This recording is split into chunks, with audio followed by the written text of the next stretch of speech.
So hello mga idol. So kumusta na mo? Okay ra mo diha? So padayon lang sa imong gibuhat ug ayaw hunong. Kung ikaw na yung mga pangandoy, padayon lang. Baka na imura na makabot. So update lang na no. So mo din akong motor mga idol nga medyo daan na ba? Medyo daan na gid siya. Pag isang daan na ni siya, ako gabon tabang sa to ah. Kaya nag-uban mo ni ani sa pila ka tuig. Ato ginapahisgutan mga idol. Ano bitong bago og daan no? Ano bitong nakay mga pangandoy makabot. O nakay mga butang na ganahan ka o gusto nimo maangkon, di ba? Na kay mga daan dito, bisag unsa daan, bisag imong asawa, mahimo na daan kanang nahimo kauban. So kana bitong daan makaidol. Mabot sa ang point ba na imo na lang yun siyang pasagdan. Kaya aduna naman kay bag-o nga gamit or unsa diha nga bag-o sa imuha. So ba kay bawo makaidol, nakatundaan makaidol, nag-uban mo sa pila ka tuig, imo siya kanunay gigamit.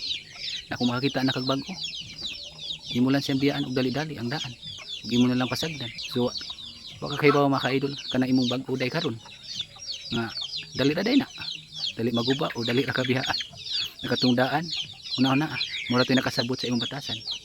Aw basta ba ta unsa man nga tong mga idol. Salamat, bye.